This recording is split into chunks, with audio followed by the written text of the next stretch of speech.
जय हिंद दोस्तों आज हम एक बड़ा ही मजेदार टॉपिक को स्टडी करने वाले हैं। टॉपिक का नाम है हमारा इनिशियल और नॉन इनिशियल रेफरेंस फ्रेम। हम सबसे पहले देखेंगे कि रेफरेंस फ्रेम है वो हमारे होते कितने प्रकार के हैं। इसके बाद में एक बड़ा ही मजेदार टॉपिक और है जिसका नाम है स्यूडो फोर्स, जिसके बारे में भी हम डिटेल में स्टडी करेंगे। तो आज की इस वीडियो में आप लास्ट तक बने रहिएगा। आज की वीडियो में हमें काफी कुछ नया सीखने को मिले। तो चलिए शुरू करते हैं। दोस्तों सबसे पहले बात करते हैं कि हमारा इनिशियल और नॉन इनिशियल फ्रेम होता क्या है। तो इसको समझने के लिए हम एक एग्जांपल से शुरुआत करते हैं। मान लेते हैं कोई एक लिफ्ट है जिसमें एक मास m है जो कि लिफ्ट की छत के साथ है, लटका हुआ है किसी भी एक स्ट्रिंग के साथ में, ठीक है। और ये लिफ्ट जा रही है किसी ए एक्सीलरेशन के साथ ऊपर की डायरेक्शन में, ठीक है। अभी कोई दो दोस्त हैं, एक है संटी और एक है बंटी। संटी है जो कि लिफ्ट में बाहर की तरफ खड़ा है, ठीक है, जिसको मैं ऑब्जर्वर 1 बोल देता हूँ। और दूसरा उसका दोस्त बंटी जो कि लिफ्ट के अंदर मौजूद है, ठीक है, उसको मैं बोल देता हूँ ऑब्जर्वर 2, ठीक है। कोई दिक्कत नहीं यहाँ तक। अब जो संटी है जो कि लिफ्ट के बाहर खड़ा है वो क्या देखता है, वो देखता है कि जो लिफ्ट है वो ऊपर की तरफ जा रही है ए एक्सीलरेशन से, यानी कि जो लिफ्ट में जो मौजूद मास m है वो भी लिफ्ट के साथ किसी ए एक्सीलरेशन से ऊपर की तरफ जा रहा है। यही दिखेगा ना जो बाहर खड़ा जो ऑब्जर्वर है, ठीक है। तो संटी के रिस्पेक्ट के अंदर क्या होगा, देखिए सबसे पहले हमारा जो मास m है उस पर ग्रेविटेशनल एक्सीलरेशन की वजह से एक फोर्स लगेगा। कौन से डायरेक्शन में लगेगा, डाउनवर्ड डायरेक्शन में, यानी कि mg डाउनवर्ड डायरेक्शन में। अब रस्सी है, रस्सी में मास के बारे में तो अपने को दे नहीं रखा, इसलिए हम स्ट्रिंग को क्या मानते हैं, मास लेस मानते हैं। और स्ट्रिंग में टेंशन फोर्स है वो पूरी की पूरी उसकी लंबाई में इक्वल रहेगी। और टेंशन फोर्स कितना है, मान लेते हैं टी, और उसकी डायरेक्शन कौन सी है, अपवर्ड डायरेक्शन में है, ठीक है। तो संटी क्या देखता है, संटी देखता है मास m है वो अपवर्ड जा रहा है। तो संटी के रिस्पेक्ट के अंदर हम जो अपना ब्लॉक m है उस पर कौन कौन से फोर्स लग रहे हैं, संटी के अकॉर्डिंग ब्लॉक m पर फोर्स लग रहे हैं। एक तो mg डाउनवर्ड डायरेक्शन में लग रहा है, एक टेंशन फोर्स लग रहा है उस पर अपवर्ड डायरेक्शन में, और हमारा जो ब्लॉक है किसी ए एक्सीलरेशन से ऊपर की तरफ जा रहा है। ये चीजें ऑब्जर्व कौन कर रहा है, हमारा ऑब्जर्वर 1, ठीक है। तो यहाँ पर जब हम इस m ब्लॉक की इक्वेशन ऑफ मोशन लिखेंगे यहाँ अपने ऑब्जर्वर O1 के रिस्पेक्ट में, तो क्या आएगा अपने पास में, हमारे पास में आ जाएगा, देखिए t ऊपर की तरफ लग रहा है, एक्सीलरेशन भी ऊपर की तरफ जा रहा है, तो इस वजह से t पहले आएगा, टेंशन फोर्स पहले आएगा, t माइनस mg, ये किसके बराबर होगा, ये बराबर होगा मास इंटू एक्सीलरेशन की, ठीक है। तो ये इक्वेशन किसके रिस्पेक्ट में आ गई, ये अपना ऑब्जर्वर 1 के रिस्पेक्ट में आ गई। तो यहाँ टेंशन फोर्स है वो किसके बराबर होगा, वो बराबर होगा अपना mg प्लस a के बराबर, ठीक है। यहाँ तक किसी को डाउट नहीं होगा। अब हमारा लिफ्ट में मौजूद जो दूसरा दोस्त है यानी कि जो बंटी है, बंटी क्या देखता है, बंटी देखता है कि जो हमारा ब्लॉक m है उसके ऊपर एक tension force t upward direction में लगता है और mg है वो डाउनवर्ड डायरेक्शन में लगता है। हम देखते हैं, खुद भी आपने देखा होगा, लिफ्ट में कोई एक वस्तु कोई भी एक लटक रही है और आप लिफ्ट में मौजूद हो, क्या आप जो लिफ्ट में जो लटकती हुआ कोई भी द्रव्यमान है उसको किसी एक्सीलरेशन से ऊपर की तरफ जाते हुए देखोगे, नहीं देखेंगे। वो हमारा जो ब्लॉक m है वो हमेशा हमारे सामने स्थिर अवस्था में रहेंगे। आप कभी भी लिफ्ट में चढ़ोगे तो आप खुद ऑब्जर्व करोगे कि लिफ्ट में अगर कोई चीज लटक रही है तो वो आपको स्थिर अवस्था में दिखाई देगी। वो ऐसा नहीं कि लिफ्ट ए एक्सीलरेशन से जा रही है तो वो आपको m ब्लॉक है वो भी ऊपर की तरफ ए एक्सीलरेशन से ज्यादा दिखाई देगा। ऐसा क्यों होता है, क्योंकि लिफ्ट के साथ उसी एक्सीलरेशन से आप भी तो ऊपर की तरफ जा रहे हो ना, तो आप खुद ही उसी एक्सीलरेशन के साथ जा रहे हो, तो आपके रिस्पेक्ट के अंदर जो m ब्लॉक है वो आपको स्थिर दिखाई देगा। तो यानी कि अपना जो ऑब्जर्वर O2 है उसके रिस्पेक्ट के अंदर जो हमारा जो m ब्लॉक है उस पे कौन कौन से फोर्स लगेंगे, उस पे लगेगा एक तो tension force t upward direction में लगेगा और एक mg डाउनवर्ड डायरेक्शन में लगेगा। ऐसा ही होगा ना। तो यहाँ पर जो ऑब्जर्वर O2 है, O2 के रिस्पेक्ट के अंदर जो हमारा जो ब्लॉक m है उस पे कौन कौन सा फोर्स लग रहा है, उस पे लग रहा है t माइनस mg। क्या इसका कोई एक्सीलरेशन लग रहा है, नहीं लग रहा, O2 को तो वो स्थिर दिखाई दे रहा है, t minus mg equals to 0। ये किसके रिस्पेक्ट में है, हमारा ऑब्जर्वर O2 यानी कि बंटी के रिस्पेक्ट में है। तो यहाँ पर O1 और O2 जो ऑब्जर्व कर रहे हैं वो बिल्कुल सही है।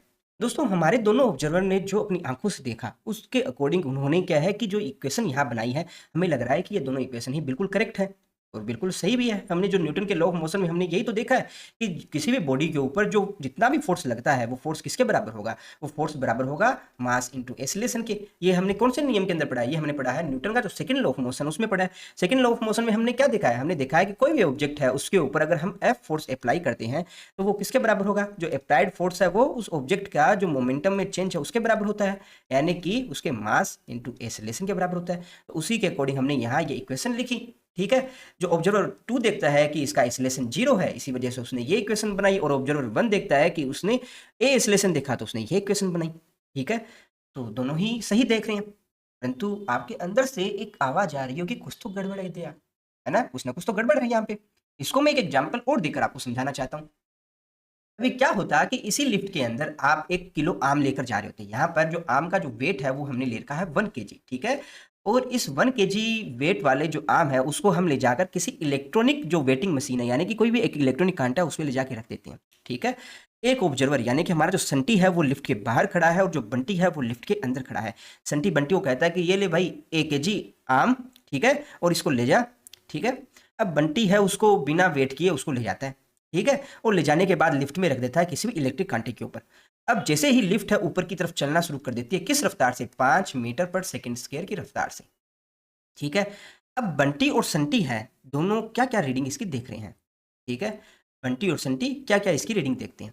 तो बंटी क्या देखता है कि बंटी के अकॉर्डिंग क्या होगा? देखिए इसका जो आम है, आम का वेट कौन सी डायरेक्शन में होगा? आम का वेट है वो डाउनवर्ड डायरेक्शन में होगा। डाउनवर्ड डायरेक्शन में होगा ना, तो mg डाउनवर्ड डायरेक्शन में लगेगा और रिएक्शन फोर्स कौन सी डायरेक्शन में लगेगा? अपवर्ड डायरेक्शन में। क्या बंटी को जो लिफ्ट है, लिफ्ट के सरफेस पे रखे हुए आम किसी एक्सीलरेशन से ऊपर की तरफ जाते हुए दिखाई देंगे? नहीं देंगे। जो लिफ्ट में मौजूद जो हमारा ऑब्जर्वर O2 है वो देख रहा होगा कि आम है उसके सापेक्ष जो लिफ्ट में स्थिर खड़े हैं। तो यानी कि O2 के रिस्पेक्ट के अंदर जो आम की वेलोसिटी क्या होगी या इक्वेशन क्या बनेगी? वो बराबर होगी r माइनस mg, यानी कि इस ये किसके बराबर होगा? 0 के बराबर। यानी कि जो इलेक्ट्रिक जो वेटिंग मशीन है वो उसकी वैल्यू कितनी आएगी? r equals to mg, r equals to mg।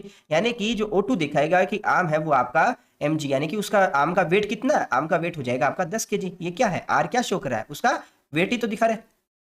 Wait दिखा रहा नहीं, किसके बराबर है? 10 केजी के, ठीक है? ओवन है वो क्या देखेगा? ओवन देखेगा कि भाई इस पर एक एक्सीलरेशन भी लग रहा है, ये आपका आम है, आम रखे ना यहाँ पे, तो आम है लिफ्ट में ऊपर की तरफ उसको जाते हुए दिखाई देंगे, किस रफ्तार से? जिस रफ्तार से लिफ्ट जा रही है, ठीक है? इसके अलावा इस पे मास और एक्सीलरेशन लगेगा, वो तो लगेगा ही, ठीक है? तो मास इस डायरेक्शन में लग रहा है और रिएक्शन फोर्स आर इस डायरेक्शन में है, तो यहाँ पे इक्वेशन क्या बन के आएगी? इक्वेशन हमारे पास बन के आएगी, देखिए लिफ्ट ऊपर की तरफ जा रही तो आर पहले आएगा minus M G equals to, यहाँ पर ये क्या है?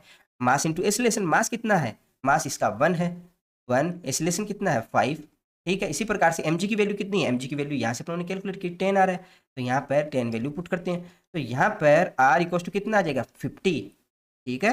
kg। तो ये किसके रिकॉर्डिंग है? ये वेट आ रहा है, ये वेट आ रहा है किसके अकॉर्डिंग? हमारा ओवन के अकॉर्डिंग, ठीक है ना? तो ओवन के अकॉर्डिंग इसका वेट कितना है? 15 kg।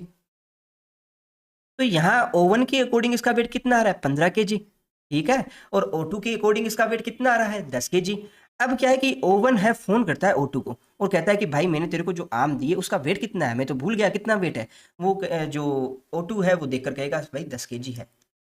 ओवन कहेगा भाई मुझे तो 15 kg दिखाई दे रहा है कांटे के ऊपर, मेरे को लिफ्ट ऊपर की तरफ जा रही है और जो उसमें जो कांच का शीशा लगा उसमें मेरे को दिख रहा है कि उसका वेट 15 kg है, ठीक है? तो दोनों में से कौन सा सही ऑब्जर्व कर रहा है? उसका एक्चुअल में वेट 15 kg सही है कि 10 kg सही है?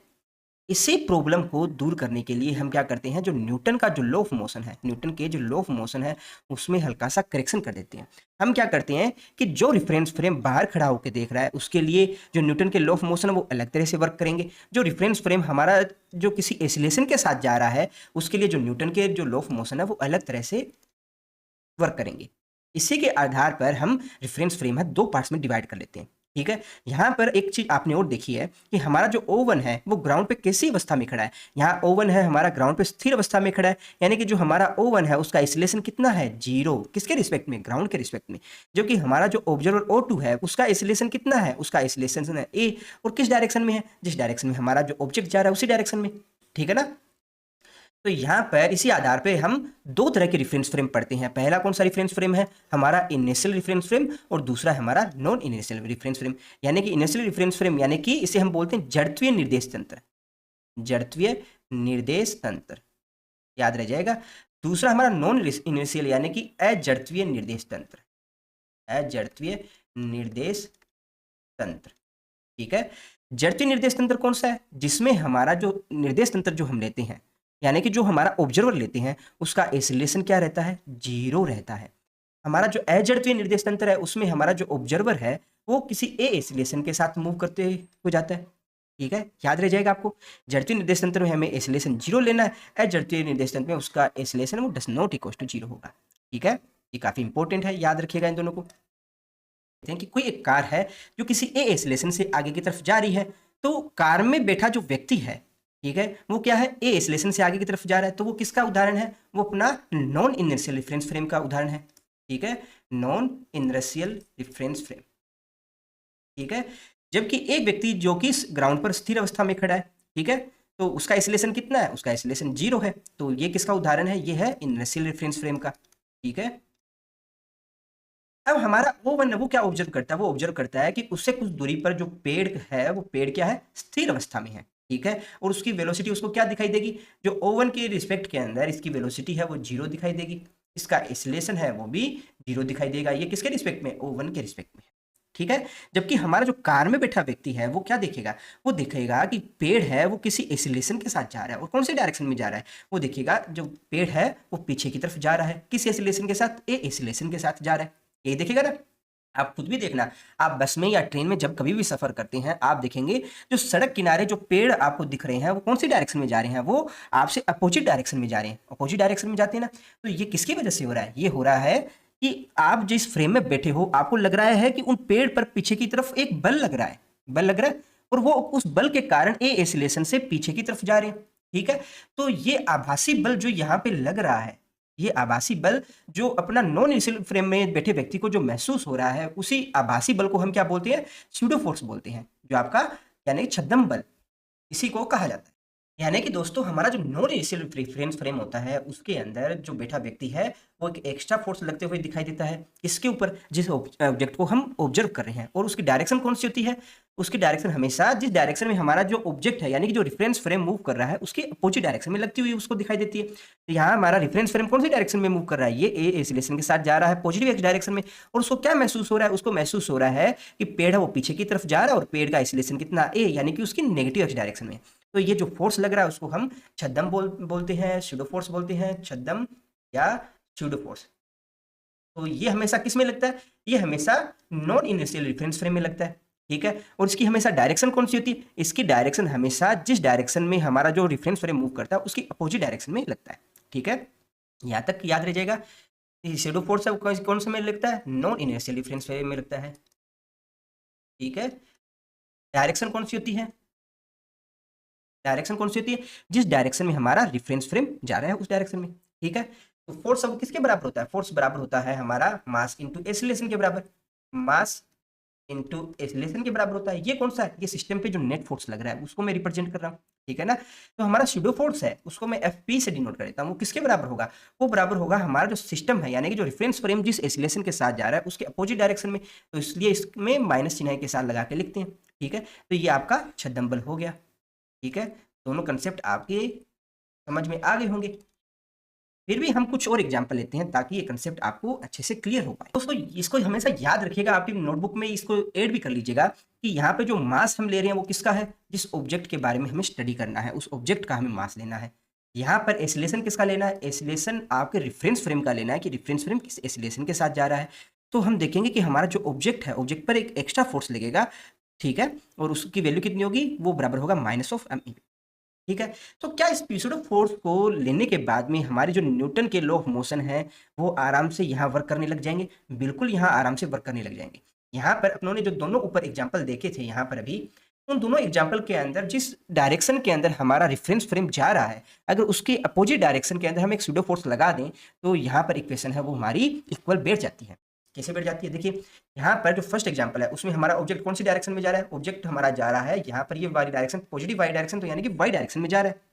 ठीक है, तो स्यूडो फोर्स है वो कौन सी डायरेक्शन में लगेगा, हमारा जो ऑब्जेक्ट है उस पर लगेगा। पहली बात तो कौन सी डायरेक्शन में लगेगा, जिस डायरेक्शन में हमारा जो रेफरेंस फ्रेम जा रहा है उसके अपोजिट डायरेक्शन में लगेगा। तो यहाँ पर स्यूडो फोर्स कौन सी डायरेक्शन में लगेगा, स्यूडो फोर्स लगेगा इस डायरेक्शन में, और उसकी वैल्यू किसकी बराबर होगी, उसकी वैल्यू होगा हमारा ऑब्जेक्ट उसका मास m, और जिस एक्सीलरेशन के साथ हमारा ऑब्जेक्ट ऊपर की तरफ जा रहा है तो वो उसका एक्सीलरेशन आ जाएगा। ठीक है, ठीक है, तो ये स्यूडो फोर्स अपना आ गया ma। अब इस इक्वेशन में रखिएगा ना, इस इक्वेशन में रखेंगे तो अपना ma है वो इधर वाली साइड आ जाएगा। ठीक है, अब इस इक्वेशन में रखेंगे तो ऑब्जेक्ट जो O2 है, O2 क्या ऑब्जर्व कर रहा है, O2 ऑब्जर्व करेगा कि हमारा जो मास m है वो स्थिर अवस्था के अंदर है, मास m है वो स्थिर अवस्था में है, परंतु उस पे बल कौन कौन से लग रहे हैं, उस पे बल लग रहा है T minus of mg minus ma, ये किसके बराबर होगा, 0। तो यहाँ पर T इक्वल टू क्या आ जाएगा, mg प्लस ma। ठीक है। अभी हमारी लेफ्ट हैंड साइड में जो ये आप इक्वेशन देख रहे हो और जो राइट हैंड साइड में जो आप इक्वेशन देख रहे हो वो इक्वेशन आपको देखने में इक्वल लग रही है, तो हम क्या कह सकते हैं कि सिर्फ एक छद्म बल यानी कि स्यूडो फोर्स की कल्पना करने के बाद में ये दोनों इक्वेशन हम इक्वल बिठा सकते हैं। ठीक है। यहाँ इसके में मैंगो वाले केस के लिए भी बात करें तो यहाँ पे भी स्यूडो फोर्स कौन सी डायरेक्शन में लगेगा, हमारा जो रेफरेंस फ्रेम कौन सी डायरेक्शन में मूव कर रहा है, इस फ्रेम इस डायरेक्शन में, तो स्यूडो फोर्स कौन सी डायरेक्शन में लगेगा, वो इस डायरेक्शन में लगेगा। उसकी वैल्यू किसके बराबर होगी, जो ऑब्जेक्ट है उसका मास, और एसिलेशन किसके बराबर होगा, जो रेफरेंस फ्रेम का एसिलेशन है। तो यहाँ पर O2 क्या ऑब्जर्व करेगा, O2 ऑब्जर्व करेगा कि R minus of mg minus ma ये किसके बराबर है, ये 0 के बराबर, तो R इक्वल टू किसके बराबर आ जाएगा, mg प्लस ma। तो यहाँ पर अपनी लेफ्ट हैंड साइड और राइट हैंड साइड में इक्वेशन बराबर आ जाएगी, यानी कि ओवन क्या ऑब्जर्व करेगा, ओवन ऑब्जर्व करेगा कि जो ओवन क्या ऑब्जर्व करेगा, R minus M G equal to M A, ये हमारा ओवन ऑब्जर्व करेगा। ठीक है, तो इक्वेशन बराबर आ रही है। तो यानी कि हम क्या कहते हैं यहाँ पर किस रिजल्ट के ऊपर निकले हैं कि हमारा जड़त्वीय निर्देश फ्रेम है उसमें हमारा जो न्यूटन के लॉ ऑफ मोशन है वो हमेशा वर्क करेंगे। ठीक है, जो न्यूटन के लॉ ऑफ मोशन है वो हमेशा वर्क करेंगे, ऐसा हमेशा वर्क करेंगे, बहुत ही इंपॉर्टेंट है। ठीक है, जबकि हमारा जो नॉन इनर्शियल रिफरेंस फ्रेम है उसमें हमारा जो न्यूटन के लॉ ऑफ मोशन है वो वर्क नहीं करेंगे। न्यूटन के लॉ ऑफ मोशन है वर्क नहीं करेंगे, ठीक करेंगे। ठीक है, वो अच्छे से वर्क करें इसके लिए हम क्या करते हैं, हम एक एक्सटर्नल फोर्स की कल्पना करते हैं, क्या करते हैं, इमेजिन करते हैं, कल्पना करते हैं, कल्पना करते हैं एक आभासी बल की, आभासी बल की, इमेजिनरी फोर्स की, और उस इमेजिनरी फोर्स को ही हम क्या बोलते हैं, छद्म बोलते हैं, स्यूडो फोर्स बोलते हैं। इस स्यूडो फोर्स लगाने के बाद में हमारा जो नॉन इनर्शियल रेफरेंस फ्रेम है वो भी एक इनर्शियल रेफरेंस फ्रेम की तरह ही काम करने लगेगा। ठीक है, यहां तक किसी को कोई डाउट हो तो कमेंट बॉक्स में बताइए। दोस्तों कुछ प्रॉब्लम्स है उनको हम देख लेते हैं ताकि इससे रिलेटेड जो आपके डाउट्स है वो एकदम क्लियर हो पाए। सबसे पहले हम देखते हैं कि हमारे पास ये 3 लिफ्ट है। हमारे जो फर्स्ट लिफ्ट है वो क्या कर रही है, वो उसकी एक्सीलरेशन है उसको हम 0 मान लेते हैं, यानी कि किसी कांस्टेंट वेलोसिटी के साथ वो जा रही है किसी भी डायरेक्शन में, चाहे अपवर्ड डायरेक्शन में जा रही हो या डाउनवर्ड डायरेक्शन में जा रही हो, किसी भी डायरेक्शन में जा रही हो। सेकंड केस है जब हमारा जो लिफ्ट है किसी ए एक्सीलरेशन से अपवर्ड डायरेक्शन में जा रहा हो। थर्ड कंडीशन है जिसमें हमारी लिफ्ट है वो किसी ए एक्सीलरेशन से डाउनवर्ड डायरेक्शन में आ रही हो। तो लिफ्ट के बाहर जो मौजूद जो ऑब्जर्वर है यानी कि जो हमारा O1 है वो क्या ऑब्जर्व करता है, वो ऑब्जर्व करता है कि जो हमारा लिफ्ट है, लिफ्ट में जो मौजूद हमारा मास m है उस पर डाउनवर्ड डायरेक्शन के अंदर एक फोर्स लगेगा यानी कि mg डाउनवर्ड डायरेक्शन में लगेगा, और एक रिएक्शन फोर्स है अपवर्ड डायरेक्शन में लगेगा। इसके अलावा क्या हमारा ऑब्जर्वर कुछ और ऑब्जर्व करेगा, नहीं करेगा। तो यहाँ पर O1 के रिस्पेक्ट में क्या इक्वेशन आएगी, O1 के रिस्पेक्ट में इक्वेशन आएगी हमारा R माइनस एम जी। ठीक है, इसके बाद इधर वाली साइड क्या आएगा, मास इंटू एसिलेशन, एसिलेशन इसका 0 है तो यहाँ पर इधर वाली साइड वैल्यू कितनी आ जाएगी, 0। ठीक है, O1 है हमारी लिफ्ट 2 के लिए क्या ऑब्जर्व करेगा, सेम ऑब्जर्व करेगा क्या, mg डाउनवर्ड डायरेक्शन में। ठीक है, रिएक्शन फोर्स है वो कौन सी डायरेक्शन में, अपवर्ड डायरेक्शन में। ठीक है, तो यहाँ पर क्या रहेगा O1 के रिस्पेक्ट में R माइनस एम जी। मैंने पहले R क्यों लिखा, क्यों, क्योंकि हमारी लिफ्ट अपवर्ड डायरेक्शन में जा रही है तो इसलिए अपवर्ड डायरेक्शन वाला फोर्स पहले लिखेंगे। इक्वल टू किसके बराबर होगा, हमारा जो ऑब्जेक्ट है उसका मास m और एक्सीलरेशन के बराबर, क्यों, क्योंकि जो न्यूटन का जो सेकंड लॉ है वो किसके बराबर होता है, वो बराबर है होता है फोर्स जो नेट जो लग रहा है अप्लाइड उसके, वो किसके बराबर होता है, मास इंटू एक्सीलरेशन के। तो हमारे ऑब्जेक्ट पर टोटल फोर्स कितना लगा रहा है, R माइनस एम जी, ये किसके बराबर होगा, मास इंटू एक्सीलरेशन के। ठीक है ना, जो लिफ्ट थर्ड है, थर्ड के लिए हमारा जो ऑब्जर्वर O1 है वो क्या ऑब्जर्व करता है, ऑब्जर्वर O1 ऑब्जर्व करता है कि मास mg लग रहा है डाउनवर्ड डायरेक्शन में, रिएक्शन फोर्स लग रहा है अपवर्ड डायरेक्शन में, हमारी लिफ्ट जारी है किसी ए एक्सीलरेशन से डाउनवर्ड डायरेक्शन में, इसलिए mg आएगा पहले, mg माइनस r, ये किसके बराबर होगा, ये बराबर होगा अपना मास इंटू एक्सीलरेशन के। ठीक है, तो ये हमारा O1 के लिए हो गया। तो हमारा जो लिफ्ट में मौजूद जो ऑब्जर्वर है, ठीक है, वो क्या ऑब्जर्व करेगा, तो देखिए जो बाहर ऑब्जर्वर O1 है उसके लिए हमारी जो न्यूटन के जो लॉ ऑफ मोशन है, लॉ ऑफ मोशन है वो डायरेक्टली अप्लाई हो जाते हैं।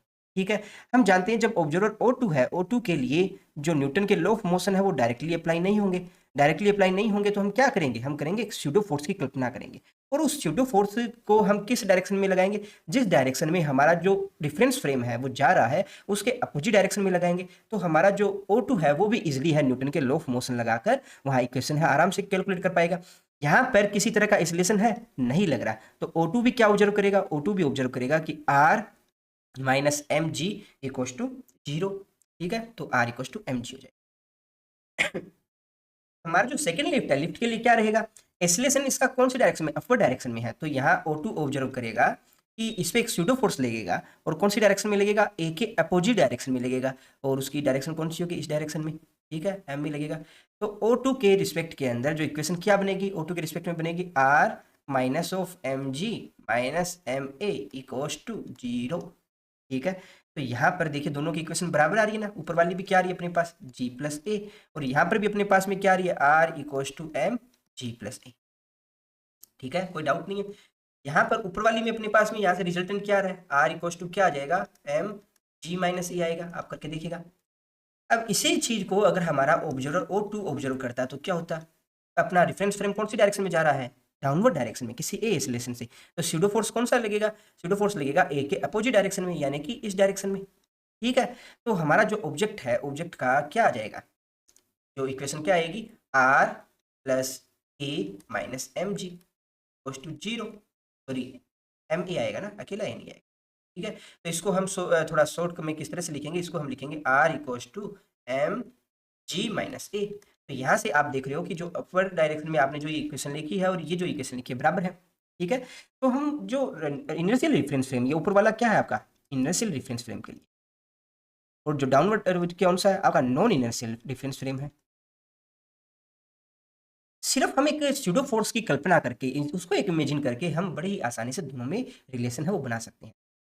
ये आपको एक हेडिंग लगा के लिखना है, क्या लिखाना है, weight of object, weight of object in lift, यानी कि लिफ्ट के अंदर हमारा जो ऑब्जेक्ट है उसका जो मास है वो किस तरह से वेरी करता है, उसके ऊपर ये हमने 3 एग्जांपल देख लिए। जब हमारा लिफ्ट स्थिर है, किसी ए एक्सीलरेशन से अपवर्ड जा रहा हो या किसी ए एक्सीलरेशन से डाउनवर्ड डायरेक्शन में जा रहा हो, ठीक है। यहाँ तक किसी को कोई डाउट हो तो कमेंट बॉक्स में बताइएगा। दोस्तों ये है हमारा एक ट्रक है, ठीक है। तो ट्रक स्टार्टिंग में क्या स्थिर अवस्था में है, यानी कि इसकी वेलोसिटी है वो भी 0 है, इसका एक्सीलरेशन है वो भी 0 है, ठीक है। 2 बंदे हैं, एक तो ट्रक के बाहर खड़ा है, ठीक है, और एक ऑब्जर्वर है हमारा ट्रक के अंदर खड़ा है, ठीक है। जो ट्रक के बाहर खड़ा व्यक्ति है वो क्या देखता है, वो देखता है कि जो हमारा एम है उस पर मान लेते हैं ये जो लटक रहा है, जो भी वेट लटक रहा है उसका मास एम है, तो एम होने की वजह से इस पर डायरेक्ट डाउनवर्ड डायरेक्शन में बल लगेगा, क्या लगेगा, एम जी लगेगा। अब किसी रस्सी से लटक रहा है तो इस पर टेंशन फोर्स जो लग रहा है वो कौन से डायरेक्शन में लगेगा, अपवर्ड डायरेक्शन में लगेगा, ठीक है। यहाँ तक किसी को कोई डाउट नहीं है।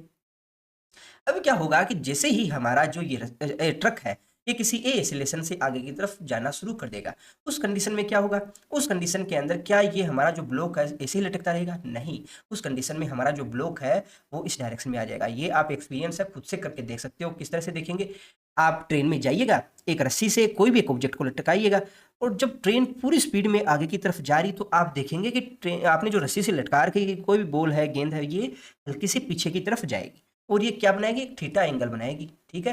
तो आपसे क्वेश्चन पूछा जा सकता है कि ये बनाया गया जो थीटा एंगल है वो किसके बराबर होगा, ठीक है। इस तरह से कैलकुलेट करेंगे। तो इस घटना को हमारा ऑब्जर्वर O1 किस तरह से देखता है, हमारा ऑब्जर्वर देखता है कि जो बॉल है, बॉल पर अभी भी mg लग रहा है, कौन सी डायरेक्शन में लग रहा है, डाउनवर्ड डायरेक्शन में। टेंशन फोर्स कौन सी डायरेक्शन में लग रहा है, तो देखिए अब थोड़ी सी रस्सी है वो तिरछी हो चुकी है, यानी कि टेंशन फोर्स है अब इस डायरेक्शन में लगेगा, ठीक है।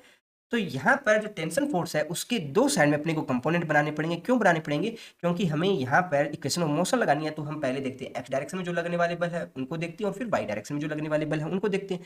तो यहाँ से इसके कंपोनेंट बनाएंगे, तो कंपोनेंट कौन कौन से आएंगे, यहाँ पर देखिए अगर ये वाला एंगल थीटा है तो ये वाला एंगल भी थीटा होगा, तो टी के 2 कंपोनेंट आएंगे, एक तो इधर वाली साइड आएगा, ये आएगा टी कोस थीटा, और एक इधर वाली साइड जो कंपोनेंट आएगा वो आएगा टी साइन थीटा। इसमें कोई किसी को डाउट है, तो यहाँ पर O1 क्या देखेगा, यानी कि जो संटी है अपना, जो ट्रक के बाहर खड़ा व्यक्ति है, ये देखेगा कि जो वाई डायरेक्शन है, वाई डायरेक्शन कौन कौन से फोर्स लग रहा है, वाई डायरेक्शन में फोर्स लग रहा है इसका T cos theta minus M g. क्या इस डायरेक्शन में कोई एक्सीलरेशन है क्या, वाई डायरेक्शन में, वाई डायरेक्शन में कोई एक्सीलरेशन नहीं है, तो यहाँ पर इसकी वैल्यू आ जाएगी 0।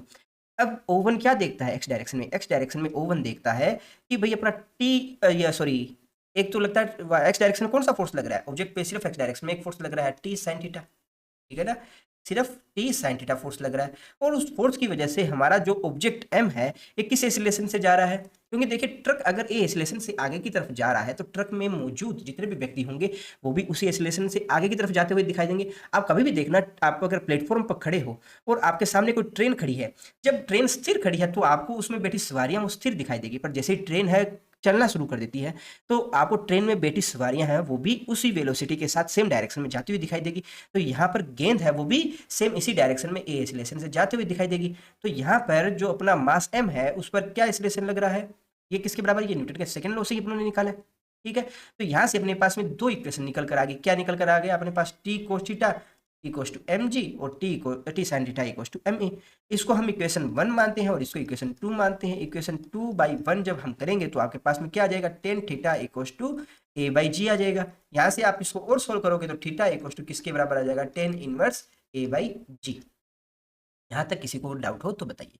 तो हमारा जो ऑब्जर्वर है, ऑब्जर्वर O2 है वो क्या देखता है, देखिए जी हमारा जो ऑब्जर्वर O2 देखता है, O2 है वो किस रफ्तार से जा रहा है, O2 खुद है एक्सीलरेशन के साथ जा रहा है, यानी कि जो O2 है वो हमारा क्या है, नॉन इनर्शियल रेफरेंस फ्रेम है, ये ना रेफरेंस फ्रेम है। तो क्या यहाँ पर O2 है वो आराम से या सीधा ही न्यूटन के लॉ ऑफ मोशन से इक्वेशन बना के लिख सकता है, नहीं लिख सकता। O2 को सही तरीके से इक्वेशन बनानी है तो वो क्या कल्पना करेगा, एक स्यूडो फोर्स की कल्पना करेगा। और स्यूडो फोर्स कौन सी डायरेक्शन में लगेगा, जिस डायरेक्शन में आपका जो ऑब्जेक्ट जिस एक्सीलरेशन के साथ जा रहा है उतना ही बल उसके अपोजिट डायरेक्शन में हमें दिखाना है। तो O2 के रिस्पेक्ट के अंदर क्या लगेगा, इस पर जो हमारा मास m है उस पर इस डायरेक्शन में a एक्सीलरेशन लगेगा। ठीक है, तो यहाँ पर हमारी अब जो इक्वेशन क्या बनेगी, हमारी इक्वेशन बनेगी कि O2 के रिस्पेक्ट के अंदर y डायरेक्शन में क्या इक्वेशन बनेगी कि T cos theta equal to किसके बराबर होगा, minus M g equal to 0।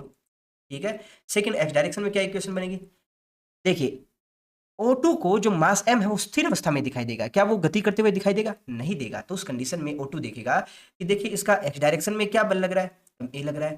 ठीक है, दूसरा कौन सा लग रहा है, देखिए इसको आप क्या लिखेंगे, टी कोस थीटा पॉजिटिव है ना, तो पहले इसको लिख देते हैं T sine theta sorry minus M a. तो देखिए एक्स डायरेक्शन में क्या कोई एक्सीलरेशन है O2 के रिस्पेक्ट में मास m का, नहीं, मास m है वो स्थिर दिखाई दे रहा है, तो यहाँ पर एक्सीलरेशन 0 है, तो इसको में एम ए 0 लिखेंगे तो ये ओवरऑल वैल्यू 0 आ जाएगी। ठीक है, अब यहाँ से दोनों इक्वेशन को थोड़ा सा और शॉर्ट करके सही से लिखेंगे तो अपने पास में क्या आ जाएगा, अपने पास में आ जाएगा T cos theta equal to M g, यहाँ से अपने पास में आ जाएगा T sine theta equal to M a. इसे भी आप इक्वेशन 1 एंड 2 मानेंगे तो और इसको सोल्व करेंगे तो अपने पास में क्या आ जाएगा, इक्वेशन 2/1 कीजिएगा, फिर से अपने पास में वैल्यू क्या आ जाएगी, tan theta equal a by g, यानी कि थीटा इक्वल टू आ जाएगा tan inverse a by g. यानी कि दोस्तों कोई भी प्रॉब्लम हो, आप अगर इनिशियल रेफरेंस फ्रेम में ले रहे हो तो जैसा आपको दिख रहा है वैसे ही इक्वेशन बनानी है, उसको सोल्व कर देना है। अगर आप नॉन इनिशियल रेफरेंस फ्रेम ले रहे हो तो आपको एक स्यूडो फोर्स की कल्पना करनी है, जिस डायरेक्शन में आपका रेफरेंस फ्रेम जा रहा है उसके अपोजिट डायरेक्शन में वो फोर्स लगाना है, और इक्वेशन को आप आराम से न्यूटन के लॉ ऑफ मोशन के अकॉर्डिंग लिखिएगा और उसको सोल्व कीजिएगा। दोनों कंडीशन में आपके आंसर आ जाएंगे। कुछ और अच्छे क्वेश्चन है जिनको हम स्टडी करेंगे। दोस्तों नेक्स्ट क्वेश्चन है हमारा, जिसमें हमें क्या दे रखा है कि एक स्मॉल m मास का एक ब्लॉक है जो किसी इंक्लाइन प्लेन के ऊपर रखा है। ठीक है, और इस इंक्लाइन प्लेन को हम कोई एक ए एक्सीलरेशन दे रहे हैं। इस ए एक्सीलरेशन की वजह से जो हमारा जो ब्लॉक जो इंक्लाइन प्लेन पे रखा है ये स्थिर अवस्था में है, तो इस एक्सीलरेशन की वैल्यू क्या होगी। ठीक है, अगर हमारा जो इंक्लाइन प्लेन है ये क्षैतिज के साथ थीटा एंगल बना रहा है, तो इस क्वेश्चन को हम दो तरीके से सोल्व करेंगे। फर्स्ट मेथड हमारा क्या रहेगा, जब हमारा जो ऑब्जर्वर है ग्राउंड पे जो खड़ा व्यक्ति है वो इस घटना को देख रहा है, यानी कि जो मास m है वो उसको स्थिर अवस्था में दिखाई दे। सेकेंड कंडीशन क्या है, जब हमारा ऑब्जर्वर है वो खुद इंक्लाइन प्लेन पे मौजूद हो तो वो इस कंडीशन को किस तरह से देखेगा। ठीक है, तो दोनों प्रॉब्लम को हम 1 बाय 1 देख लेते हैं। सबसे पहले हम बात करते हैं हमारा जो ऑब्जर्वर O1 है वो किस तरह से इस प्रॉब्लम को देखने वाला है। तो उस ऑब्जर्वर O1 के लिए जो मास m है उस पर क्या फोर्स लगेगा, उसके अकॉर्डिंग यहाँ पर mg है वो डाउनवर्ड डायरेक्शन में लगेगा, लगेगा ना। इसके अलावा बाद में क्या होगा, अब देखिए mg इस डायरेक्शन में लगेगा तो यहाँ सरफेस पर ये मास m मौजूद है, तो उस वजह से यहाँ एक रिएक्शन फोर्स तो लगेगा, रिएक्शन फोर्स लगेगा ना। रिएक्शन फोर्स कौन सी डायरेक्शन में लगेगा, रिएक्शन फोर्स लगेगा हमारा इस डायरेक्शन में। इसको मैं आर से नॉर्मल फोर्स से बोल देते हैं, इसको एन से डिनोट करेंगे। ठीक है, ये आपका नॉर्मल फोर्स हो गया इस डायरेक्शन में, कोई डाउट नहीं है। अब नॉर्मल फोर्स के अपने को कंपोनेंट बनाने हैं, क्यों कंपोनेंट बनाने हैं, क्योंकि पहले हम देखेंगे इसके एक्स डायरेक्शन में कौन से फोर्स लग रहे हैं। एक्स डायरेक्शन में क्या है, एक तो आपका ए एक्सीलरेशन लग रहा है जो कि इंक्लाइन प्लेन के ऊपर है, और वाई डायरेक्शन में कौन सा फोर्स लग रहा है, mg लग रहा है। ठीक है, तो यहाँ पर जो आपका नॉर्मल फोर्स है जो इस डायरेक्शन में लग रहा है, हम इसको एक्स और वाई डायरेक्शन में इसके कंपोनेंट बना के इसको आसानी से सोल्व कर पाए, इसलिए इसको बना लेंगे। क्या होगा, देखिए यहाँ पर एक लंबा बराबर में लाइन और खींचेंगे तो हम क्या देखेंगे, अगर ये वाला जो एंगल थीटा है तो ये वाला भी एंगल थीटा आएगा। अगर ये थीटा है तो आपका नॉर्मल के साथ इधर वाले डायरेक्शन में जो बनेगा ये एंगल भी थीटा होगा। तो उस कंडीशन में आपका जो इस डायरेक्शन में जो कंपोनेंट आएगा नॉर्मल का, नॉर्मल फोर्स का, वो क्या होगा एन कोस थीटा, एंड इस डायरेक्शन जो कंपोनेंट आएगा वो क्या होगा अपने का एन साइन थीटा। ठीक है, यहाँ तक किसी को कोई डाउट है? अब देखिए, हमने जो लास्ट वीडियो के अंदर फ्रिक्शन वाला जो पढ़ रहे थे, हमने क्या देखा था कि कोई एक ऑब्जेक्ट के ऊपर कोई दूसरा ऑब्जेक्ट रखा हो, तो यहाँ पर ये ऑब्जेक्ट ए के ऊपर जो ऑब्जेक्ट बी है वो स्थिर कब रहेगा? स्थिर सिर्फ एक ही कंडीशन में रहेगा, अगर जिस एक्सीलरेशन के साथ हमारा जो ऑब्जेक्ट ए जा रहा है सेम उसी एक्सीलरेशन के साथ हमारा ऑब्जेक्ट बी जाए, तब तो ये दोनों स्थिर रहेंगे। अगर उनके एक्सीलरेशन में कुछ भी कम आ गया, जैसे कि इसका एक्सीलरेशन है अपना 10, इसका एक्सीलरेशन है 5, तो कुछ समय बाद में क्या होगा, 5 वाला है वो तो इधर चला जाएगा और 10 वाला इधर चला जाएगा। ठीक है, अगर क्या हो कि ऊपर वाला है वो 15 हो और नीचे वाले का 10 हो, तो क्या होगा, समय के साथ साथ क्या बी है वो पहले ही इससे आगे की तरफ गिर जाएगा। ठीक है ना? तो एक्सीलरेशन जब बराबर होंगे तभी क्या कहेंगे हम कि जो अपने जो ब्लॉक एम यानी स्मॉल एम कैपिटल एम दोनों स्थिर अवस्था में रहेंगे। ठीक है, तो यहाँ पर हमारी इक्वेशन ऑफ मोशन है वो क्या आ जाएगी, तो यहाँ पर, तो दोस्तों यहाँ पर जो हमारा ब्लॉक एम है वो स्थिर कब रहेगा, जब ये भी सेम एक्सीलरेशन के साथ मूव करे। ठीक है ना? तो यहाँ पर अपने पास में इसी इक्वेशन बनाते हैं। सबसे पहले बात करते हैं वाई डायरेक्शन में क्या इक्वेशन बनेगी। वाई डायरेक्शन फोर्स लग रहा है आपका एन कोस थीटा, और एम जी कौन सा डाउनवर्ड डायरेक्शन में लग रहा है। ठीक है, अब क्या एक वाई डायरेक्शन में कोई एक्सीलरेशन होगा? नहीं, क्यों? क्योंकि हमारा इंक्लाइन प्लेन है, इंक्लाइन प्लेन का भी कोई एक्सीलरेशन नहीं है वाई डायरेक्शन में। अगर इंक्लाइन प्लेन का कोई एक्सीलरेशन नहीं और ब्लॉक एम का हमने अगर एक्सीलरेशन ले लिया वाई डायरेक्शन में, तो समय के साथ क्या होगा, जो हमारा जो स्मॉल एम ब्लॉक है वो धीरे धीरे इंक्लाइन प्लेन पर इधर इधर इस तरह से मूव करता हुआ डाउनवर्ड डायरेक्शन में आ जाएगा। यानी वाई डायरेक्शन में एक्सीलरेशन हमें क्या लेना है, जीरो लेना है। तो यहाँ पर मास इंटू एक्सीलरेशन करेंगे तो ये जीरो करेंगे तो ये जीरो आ जाएगा अपने पास में। क्या यहाँ किसी को दिक्कत है? कमेंट बॉक्स में बताइएगा। अब बात करते हैं एक्स डायरेक्शन में। एक्स डायरेक्शन में कौन सा फोर्स लग रहा है? एक्स डायरेक्शन में आप देखिएगा यहाँ लग रहा है अपना एन साइन थीटा। ठीक है, लग रहा है ना, एन साइन थीटा। इसके अलावा कोई और फोर्स लग रहा है? नहीं लग रहा। और इस डायरेक्शन में अपना जो मास m है उसका एक्सीलरेशन कितना है? ये एक्सीलरेशन है ना इस डायरेक्शन में, इस डायरेक्शन में ए एक्सीलरेशन लगेगा तभी तो दोनों स्थिर रहेंगे। तो क्या हो जाएगा, एम ए के बराबर आ जाएगा। ठीक है, तो यहाँ से अपने पास में दो इक्वेशन बन के आ गई, दोनों इक्वेशन को सोल्व कीजिएगा। यहाँ से ये किसके बराबर हो गया, N cos theta equals to M g. इसको इक्वेशन 1 मानते हैं, इसको इक्वेशन 2 मानते हैं। आप क्या करेंगे, 2/1 करेंगे। 2/1 करेंगे तो यहाँ आपके पास में आ जाएगा tan theta equals to a by g. तो थीटा इक्वल्स टू आपके पास में क्या आ जाएगा, सॉरी अपने को ए की तो वैल्यू कैलकुलेट करनी है, कहाँ से लाना अपने को, तो ए की वैल्यू क्या आ जाएगी अपना जी टेन थीटा। ठीक है, ये आपका आंसर आ गया। अब इसी प्रॉब्लम को हम सोल्व करते हैं किससे, नॉन इनर्शियल रेफरेंस फ्रेम से। तो नॉन इनर्शियल रेफरेंस फ्रेम में क्या होगा, यहाँ हमारा ऑब्जर्वर है वो कहाँ मौजूद होगा, यहाँ पर। ठीक है, अब ऑब्जर्वर जो यहाँ O2 है इसके रिस्पेक्ट में हमारा जो स्मॉल m है, स्मॉल m स्थिर दिखाई दे रहा है, स्थिर दिखाई देगा। तो जिस डायरेक्शन में हमारा जो फोर्स लग रहा है, यानी कि रेफरेंस फ्रेम जिस डायरेक्शन में जा रहा है उसके अपोजिट डायरेक्शन में हम क्या कर लेंगे, एक छद्म बल लगा देंगे, सूडो फोर्स लगा देंगे, यानी अपना सूडो फोर्स है वो लगेगा इस डायरेक्शन में। ठीक है, और उसका एक्सीलरेशन किसके बराबर है, ए के बराबर, और मास अपना ऑब्जेक्ट का आएगा वो किसके बराबर होगा, एम के बराबर हो जाएगा। तो एम ए अपना पॉजिटिव एक्स डायरेक्शन में आ जाएगा। इसके अलावा और कौन सा फोर्स लगेगा, इसके अलावा हमारा लगेगा एम जी लगेगा। ठीक है, इस डायरेक्शन में किसी को दिक्कत है? नॉर्मल फोर्स कौन सी डायरेक्शन में लगेगा, नॉर्मल फोर्स हमारा लगेगा इस डायरेक्शन में। ठीक है, यहाँ भी किसी को कोई दिक्कत नहीं होनी चाहिए। ठीक है, अब यहाँ पर अपने mg के कंपोनेंट बना लेते हैं। mg का कंपोनेंट बनाएंगे तो एक तो इस डायरेक्शन में कंपोनेंट बनेगा, कितना बनेगा अपना यहाँ पर बनकर आएगा, हमारा यहाँ कंपोनेंट बन के आएगा mg साइन थीटा, यहाँ थीटा एंगल है इसलिए। और इस डायरेक्शन में जो कंपोनेंट बनकर आएगा वो क्या होगा अपना, ये बराबर होगा अपना mg cos थीटा। कोई दिक्कत नहीं है। एम ए के कंपोनेंट बनाते हैं, एम ए के कंपोनेंट क्या आएगा, ये एंगल थीटा है तो ये वाला एंगल भी थीटा होगा। तो इस डायरेक्शन में जो कंपोनेंट बनेगा वो क्या बनेगा आपका, वो बनेगा आपका एम ए कोस थीटा। और इस डायरेक्शन में जो कंपोनेंट बनेगा वो क्या होगा, ये अपना बनेगा एम ए साइन थीटा। ठीक है, और ये अपना नॉर्मल फोर्स रहेगा इस डायरेक्शन में। तो अपने पास यहाँ दो इक्वेशन बनकर आएगी। पहली इक्वेशन क्या बनकर आएगी, हमारे पास पहली इक्वेशन आएगी N minus of m a sine theta minus of M g sine theta, sorry cos theta equals to क्या होगा, क्या इस डायरेक्शन में कोई एक्सीलरेशन है, नहीं है, तो ये किसके बराबर होगा, जीरो के बराबर होगा। सेकंड कौन सी इक्वेशन आएगी हमारा ब्लॉक का, इस डायरेक्शन में देखते हैं क्या होगा, तो ये होगा अपना एम जी साइन थीटा, और ये वाली डायरेक्शन इसके अपोजिट है इसलिए इसको माइनस साइन के साथ लिख देंगे एम ए कोस थीटा बराबर, क्या इस डायरेक्शन में कोई एक्सीलरेशन है, नहीं है, क्यों, क्योंकि O2 को तो ये स्थिर अवस्था में दिखाई दे रहा है, तभी तो स्थिर अवस्था में होंगे ना, तो इधर वाली डायरेक्शन में भी एक्सीलरेशन जीरो आएगा। ठीक है, तो यहाँ पर इस इक्वेशन को सोल्व करेंगे तो ए की वैल्यू कितनी आ जाएगी, एम तो कॉमन लेके काट दीजिएगा। यहाँ से अपने पास टेन थीटा है वो किसके बराबर आ जाएगा, टेन थीटा बराबर आ जाएगा अपना ए की। जैसे कि आया, इसको बराबर के इधर वाली साइड लेके जाएंगे तो आपका ये आ जाएगा ए कोस थीटा। ठीक है, अब इसको सोल्व करके देखिएगा। ठीक है, तो आप चाहे कोई भी मेथड लगाइए आपका आंसर सेम ही आने वाला है। नेक्स्ट क्वेश्चन एक बार हम ट्राई कर लेते हैं। जो नेक्स्ट क्वेश्चन है हमारा ये भी काफी मजेदार है। उसमें हमें क्या दे रखा है कि एक मास m है जो कि किसी इंक्लाइंड प्लेन के ऊपर का है और जो हमारा जो इंक्लाइंड प्लेन है वो किसी ए एक्सीलरेशन के साथ जा रहा है। ठीक है? इस क्वेश्चन में हमारा जो ए एक्सीलरेशन है उसकी वैल्यू क्या होनी चाहिए जिससे कि जो हमारा जो ब्लॉक m है वो ग्राउंड के सापेक्ष, यानी कि जो ग्राउंड पे खड़ा व्यक्ति है उसके सापेक्ष ऊर्ध्वाधर नीचे की तरफ गिरता हुआ दिखाई दे। ठीक है? और ऊर्ध्वाधर कैसे गिरा? स्वतंत्रता पूर्वक। ठीक है? तो इस प्रॉब्लम को भी हम दो तरीके से सोल्व करेंगे। पहला हमारा रहेगा जब हमारा जो ऑब्जर्वर है वो ग्राउंड पे खड़ा रहे। ठीक है? सेकंड मेथड हमारा क्या रहेगा? जब हमारा ऑब्जर्वर है वो इंक्लाइंड प्लेन के ऊपर हो, यानी कि हम इनर्शियल और नॉन इनर्शियल दोनों रेफरेंस फ्रेम से ही इस प्रॉब्लम को सोल्व करेंगे। सबसे पहले बात करते हैं स्वतंत्रता पूर्वक गिरना क्या होता है। कोई भी ऑब्जेक्ट है वो फ्रीली गिर रहा है, इसका मतलब क्या है कि ना ही तो वो किसी स्ट्रिंग या रस्सी से कहीं कनेक्टेड है। ठीक है?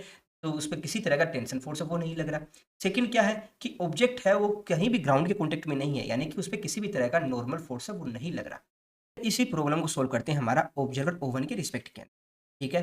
तो पहली चीज़ तो आप ये मुझे बताइए कि हमारा जो मास स्मॉल m और कैपिटल M है, क्या इनके मध्य किसी भी तरह का नॉर्मल फोर्स वर्क करेगा?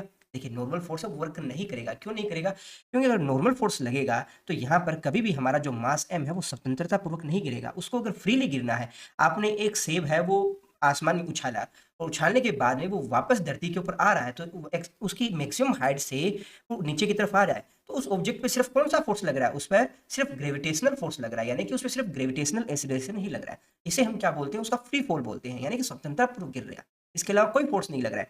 अगर उस पर यहाँ पर जैसे ये मास m है उसके ऊपर जैसे रिएक्शन फोर्स लग रहा है, यहाँ पर अगर उसपे एक रिएक्शन फोर्स भी लगना शुरू हो जाए तो उसके कंपोनेंट बनेंगे, इधर वाली साइड बनेगा, एक इधर वाली साइड बनेगा। तो यहाँ पर वाई डायरेक्शन में जी के अलावा भी एक फोर्स वर्क कर रहा है, तो हम क्या कहेंगे? ये फ्री फॉल नहीं हो रहा। तो इस कंडीशन में पहले तो हमें क्या लेना है कि जो रिएक्शन फोर्स यहाँ जो लग रहा है, यानी कि जो नॉर्मल फोर्स लग रहा है वो 0 आएगा। ठीक है? ये चीज क्लियर हो गई। दूसरा क्या है? जितने समय के अंदर हमारा जो मास m है ये इंक्लाइन प्लेन के मान लेते हैं यहाँ टॉप पर रखा है, जितने समय के अंदर जो हमारा इंक्लाइन प्लेन है फ्री फॉल करेगा तो वो तिरछा ऐसे तो जाएगा नहीं। इंक्लाइन प्लेन का फ्री फॉल यानी कि अपना जो मास m है, मास m का फ्री फॉल क्या होगा? मास m ऐसे रखा है और वो फ्री फॉल करते हुए इस तरह से करते हुए ग्राउंड के ऊपर आएगा। ठीक है? वो ग्राउंड से जाके टकरा जाएगा। तो जितने समय के अंदर हमारा जो मास m है उसने ये वाली दूरी तय की, ये वाली दूरी में मान लेता हूँ y है। ठीक है? उतने समय के अंदर हमारा जो इंक्लाइन प्लेन है उसको इधर वाली डायरेक्शन में मूव कर जाना चाहिए। ये वाली डायरेक्शन में मान लेते हैं ये दूरी है x है। ठीक है? यानी कि इंक्लाइन प्लेन को ये x दूरी तय कर लेनी चाहिए। ठीक है? तो मैं मान लेता हूँ इंक्लाइन प्लेन की ये वाली जो भुजा है उसकी लंबाई है x। क्वेश्चन में आपको निश्चित तौर पे यहाँ पे दिया गया होगा थीटा एंगल। ठीक है? यहाँ मैंने लिखा नहीं है पर थीटा एंगल वो दिया गया होगा। ठीक है? तो आप समझ गए होंगे कि जितने समय के अंदर हमारा जो मास m है वो y डायरेक्शन में y यानी कि ये y दूरी तय करेगा। मैं लिख देता हूँ, जितने समय के अंदर, जितने समय में, और समय मान लेते हैं t, जितने समय t के अंदर हमारा जो मास m है वो y दूरी तय करेगा। ठीक है? उतने ही समय के अंदर हमारा जो नत्तल है यानी कि जो इंक्लाइन प्लेन है, इंक्लाइन प्लेन है वो x दूरी तय करेगा। कौन सी डायरेक्शन में? ये x डायरेक्शन में ही तय करेगा। ठीक है? क्लियर इतना? तो सबसे पहले जो हमारा मास m है उस पे कौन-कौन सा फोर्स लगेगा? क्योंकि ये देखिए फ्री फॉल कर रहा है, तो निश्चित तौर पर इस पे mg डाउनवर्ड डायरेक्शन में फोर्स लगेगा। लगेगा ना? इसके अलावा क्या कोई और फोर्स वर्क कर रहा है? इसके अलावा तो कोई और फोर्स वर्क करेगा नहीं यहाँ पे। तो दोस्तों अब इस प्रॉब्लम को सोल्व करना बड़ा ही आसान है। आप इसको सीधा ही मानिए कि एक गेंद है जिसको आपने ऊर्ध्वाधर छोड़ दिया है। ठीक है? और उसपे क्या कौन-सा एक्सेलरेशन लग रहा है? जी एक्सेलरेशन लग रहा है। और किस साइड से छोड़ा है आपने उसको? y ऊंचाई से छोड़ा है। ठीक है? तो ये धरती पे पहुंचेगा तो पहुंचने में इसको लगा समय कितना है? तो इस तरह से कैलकुलेट करोगे। हमारी जो इक्वेशन ऑफ मोशन है s equals to ut plus half a t square. भूल तो नहीं गए इसको? तो यहाँ पर u क्या है? u इसकी स्टार्टिंग वेलोसिटी है। तो मान लेते हैं इसको जब स्वतंत्रता पूर्वक छोड़े थे तो स्टार्टिंग वेलोसिटी इसकी 0 है, तो ut है, इसकी वैल्यू 0 आ जाएगी। आपके पास में फाइनली क्या आ गया? s equals to half ut square आ गया, हाफ ए टी स्क्वायर आ गया। यही आ गया ना? ठीक है। s क्या है आपका? s है आपका y डायरेक्शन में जो डिस्प्लेसमेंट है, यानी कि ये आपका y आ गया हाफ। अब इसका एक्सीलरेशन कितना है? ये अपना ग्रेविटेशनल एक्सीलरेशन के बराबर है। और टाइम कितना लग रहा है? t लग रहा है, तो ये t स्क्वायर हो गया। ये इक्वेशन 1 आ गया। कोई दिक्कत नहीं है। अब आप ऊपर एक बार के लिए भूल जाइए कि इंक्लाइन प्लेन के ऊपर कोई भी ऑब्जेक्ट रखा है। ठीक है? अब आप सिर्फ इसको एक ऑब्जेक्ट की तरह ही ट्रीट कीजिए कि कोई एक ऑब्जेक्ट है जो किसी x डायरेक्शन में जा रहा है, ए एक्सीलरेशन में। ठीक है? और ये हमारा जो ऑब्जेक्ट है वो x टाइम मतलब ये हमारा जो ऑब्जेक्ट है ये टी टाइम के अंदर कितनी दूरी तय कर रहा है? x दूरी तय कर रहा है। ठीक है? तो इक्वेशन क्या बनेगी इसकी? इसकी भी सेम रखिए, s equals to half ut plus half a t square में। ठीक क्या आता है? s equals to t plus half a t square, starting velocity कितनी है 0 है, तो इसको भी हम क्या लिखेंगे हाफ ए टी स्केयर। यह आपका इक्वेशन सेकंड हो गई। ठीक है, यहाँ पे एस की वैल्यू कितनी है, क्योंकि एक्स डायरेक्शन में डिस्प्लेसमेंट ले रहा है और वैल्यू कितनी है एक्स है। ठीक है, कोई दिक्कत नहीं है। तो यहाँ पर जब हम इक्वेशन 2/1 करेंगे, 2/1 करेंगे तो आपके पास में क्या आ जाएगा, आपके पास में आ जाएगा x upon y equals to a by g. कोई दिक्कत है यहाँ तक। अब इसी क्वेश्चन के अंदर हमारे पास में ए की वैल्यू क्या आ जाएगी, ए इक्वल्स टू बराबर आ जाएगा जी एक्स अपॉन वाई। अब यहाँ पर एक्स अपॉन वाई की वैल्यू क्या है, किस तरह से कैलकुलेट करोगे, यहाँ से एक्स अपॉन वाई है, ये किसके बराबर होगा, कोट थीटा के बराबर। कोट थीटा इक्वल्स टू किसके बराबर है, एक्स अपॉन वाई के बराबर। तो ये वैल्यू यहाँ रख दीजिए, तो यहाँ से आपके पास में एक्सेलरेशन की वैल्यू कितनी आ जाएगी, जी कोट थीटा। कोई डाउट है, तो ये इंक्लाइन प्लेन का एक्सेलरेशन आ गया। कब, कौन सी कंडीशन में, जब हमारा जो ऑब्जेक्ट है, ये माने कि मास m है, वो फ्री फॉल करे। ठीक है, अब इसी प्रॉब्लम को अगर हमारा जो ऑब्जर्वर है वो यहाँ मौजूद होता, वो इसको देख रहा होता, तो किस तरह से इस प्रॉब्लम को सोल्व करेंगे ये भी देख लेते हैं। तो दोस्तों जब हम नॉन इनिशियल फ्रेम की बात करते हैं तो हमारा जो ऑब्जर्वर O2 है वो सबसे पहले न्यूटन के लॉ ऑफ मोशन है वो कब अप्लाई कर पाएगा, जब वो एक स्यूडो फोर्स से उसकी कल्पना करे। तो स्यूडो फोर्स की डायरेक्शन कौन सी होगी, हमारा जो रेफरेंस फ्रेम जिस एक्सीलरेशन के साथ जा रहा है उसके अपोजिट डायरेक्शन में एक एक्सीलरेशन हम मान लेते हैं कि हमारे ऑब्जेक्ट पे लग रहा है, दिक्कत नहीं है। कोई भी चीज फ्री फॉल कब करेगी, इसको मैं एक एग्जांपल से आपको समझाता हूँ।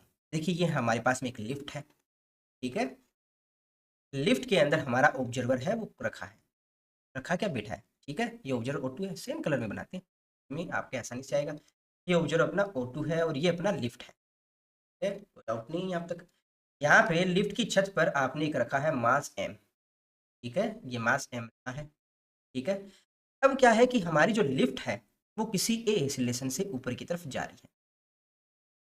तो दोस्तों सबसे पहले आप देखिए कि यहाँ पर फ्री फॉल की कंडीशन क्या होगी, फ्री फॉल की कंडीशन होगी कि यहाँ पर हमारा जो मास m है और जो अपनी लिफ्ट है, लिफ्ट के सरफेस के अंदर किसी भी तरह का कांटेक्ट ना हो, ना ही तो वो ऊपर की सरफेस के साथ किसी तरह का कांटेक्ट हो, ना नीचे की सरफेस के साथ कांटेक्ट हो। हमने एक क्वेश्चन प्रॉब्लम पहले भी किया ना, वो सिक्का उछालने वाली प्रॉब्लम, नहीं किया तो रिलेटिव वेलोसिटी के अंदर वो प्रॉब्लम जरूर कीजिए, देखिएगा। तो यहाँ पर अपना जो मास m है वो फ्री फॉल कर रहा है, तो निश्चित तौर पर इस पे जो इस डायरेक्शन में जो फोर्स लग रहा है उसके अलावा किसी तरह का कोई भी एक नॉर्मल फोर्स है वो यहाँ वर्क नहीं करेगा। पहली बात तो ये आपको कंसीडर करनी है, ठीक है। दूसरी चीज क्या है, जितने समय के अंदर ये इसको फ्री फॉल करते हुए दिखाई कब देगा, क्या ये हमारा मास m है वो यहाँ से लेकर यहाँ तक है वो चला जाएगा और लिफ्ट वो स्थिर रहेगी, नहीं, इनका किस तरह से मोशन होगा वो मैं आपको दिखाता हूँ। कुछ समय के बाद में क्या होगा कि यहाँ पर सेम अपना जो लिफ्ट है वो यहाँ पर पहुंच जाएगी ऊपर की तरफ, ठीक है।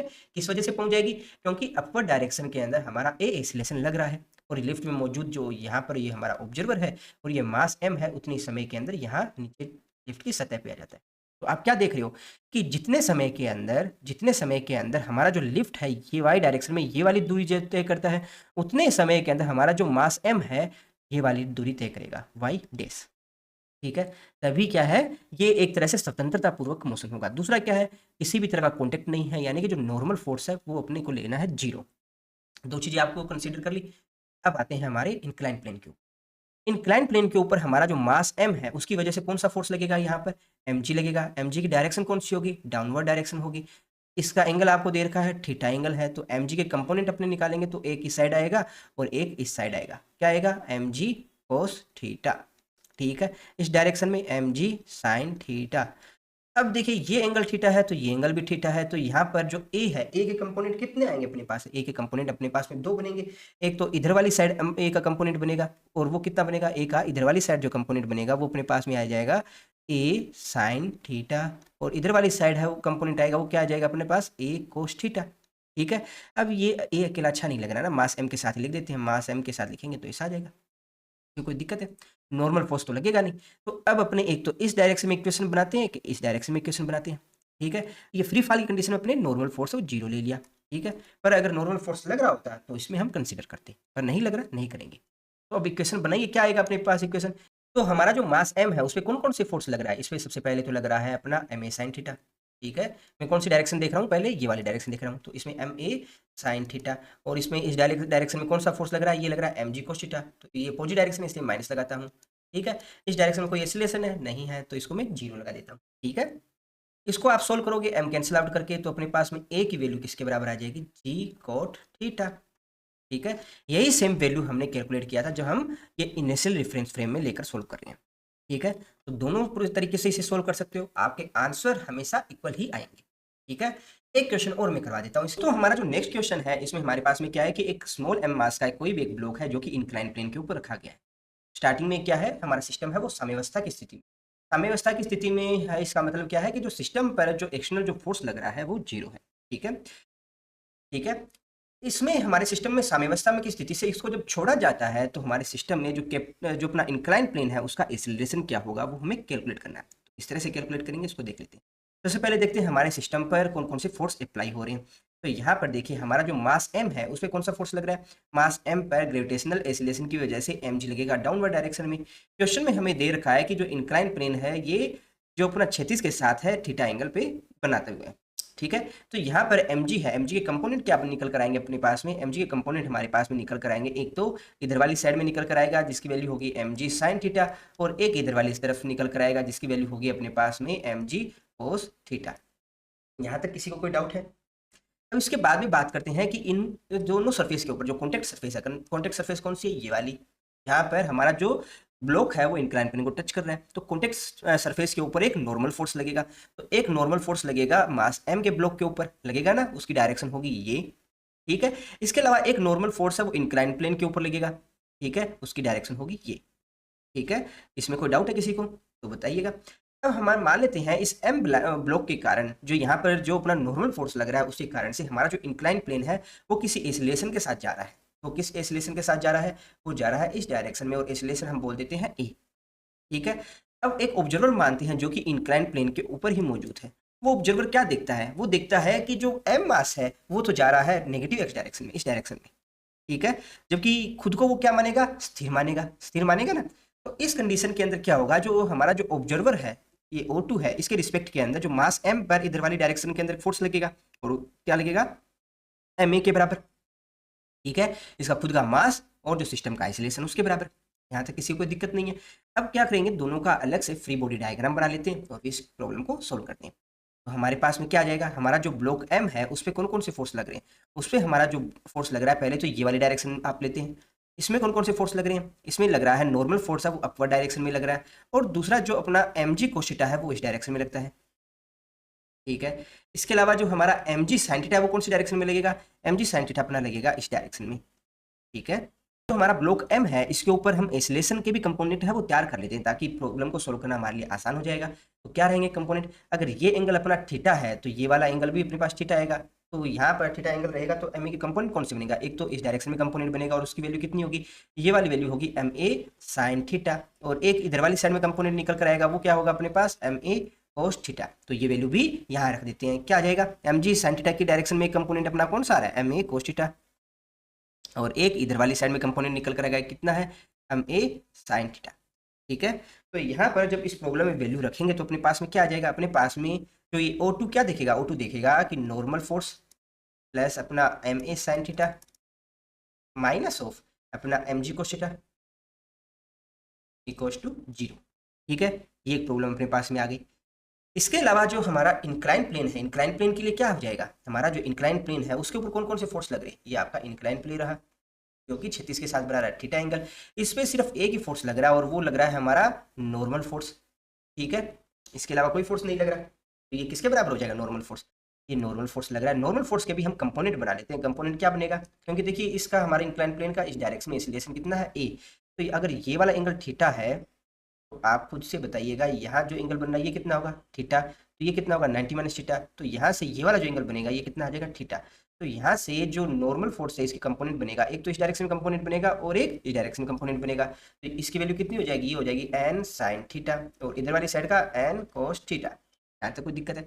अब देखिए वाई डायरेक्शन, ये वाली डायरेक्शन अपनी एक्स डायरेक्शन और ये वाली डायरेक्शन वाई डायरेक्शन में तो कोई एक्सीलरेशन है नहीं, तो हमें सिर्फ क्या देखना है, एक्स डायरेक्शन के लिए ही इक्वेशन देखनी है। तो एक्स डायरेक्शन के लिए हम इक्वेशन देखते हैं तो क्या आएगा अपने पास में, हमारे पास में आ जाएगा जो अपना एन साइन थीटा जो फोर्स अप्लाई हो रहा है उसके कारण इंक्लाइन प्लेन में कितना एक्सीलरेशन आ रहा है, ये मास इनटू एक्सीलरेशन। ये आपकी इक्वेशन 1 होगी, ये आपकी इक्वेशन 2 होगी। इक्वेशन 2 है, यहाँ से नॉर्मल फोर्स की वैल्यू कितनी है, ये बराबर होगी अपना एम अपॉन साइन थीटा। अब नॉर्मल फोर्स की वैल्यू जब आप यहाँ रखोगे तो आपके पास में क्या आ जाएगा, आपके पास में आ जाएगा यहाँ से m a sine theta plus m e sine theta minus M g cos theta equal to 0। अब इसको हम बराबर के इधर ले आते हैं ना, एम जी कोस थीटा को ला सकते हैं तो ले आइए। एम जी कोस थीटा को बराबर इधर लाएंगे तो अपने पास में ये आ गया, यहाँ तक किसी को डाउट नहीं है। इसको थोड़ा और सोल्व कर लेते हैं, इसमें से क्या ए कॉमन ले लेते हैं। ए कॉमन लेने पर अपने पास में क्या आएगा, ए कॉमन लेने पर अपने पास में आ जाएगा अपना m plus m sine square theta, और यहाँ से साइन थीटा कॉमन आके बराबर के इधर वाली तरफ चला जाएगा, कितना आ जाएगा m g cos theta dot sine theta. यहाँ तक किसी को डाउट हो तो बताइए, यहाँ से इस रिलेशन है वो किसके बराबर आ जाएगा, डॉट साइन थीटा अपॉन ना एम प्लस एम साइंस के थीटा। ठीक है, ये अपना आंसर आ गया। इसमें देखिए एक क्वेश्चन में आपको ये डाउट आ सकता है कि सर आपने दोनों साइड एसिलेशन है वो ए ही क्यों माना। भाई एसिलेशन ए ही मानेंगे, ठीक है, आपकी कोई और इच्छा है तो और मान सकते हो, पर वो इक्वल ही होंगे। जिस एसिलेशन के साथ हमारा मास m नेगेटिव एक्स डायरेक्शन में जाएगा, उसी एसिलेशन के साथ हमारा इंक्लाइन प्लेन है वो पॉजिटिव एक्स डायरेक्शन में। तो दोस्तों आज की इस वीडियो में बस इतना ही। अगर किसी भी स्टूडेंट को किसी भी तरह का कोई डाउट रहता है तो आप कमेंट बॉक्स में जाकर अपने डाउट से वो पूछ सकते हो। आपके जितने भी डाउट होंगे उनको हम सोल्व करने का प्रयास करेंगे। अगर वीडियो अच्छी लगी हो तो इसे लाइक जरूर कीजिएगा, और चैनल को सब्सक्राइब अगर नहीं किया है तो उसे भी सब्सक्राइब कीजिए। वीडियो में लास्ट तक बने रहने के लिए आपका धन्यवाद।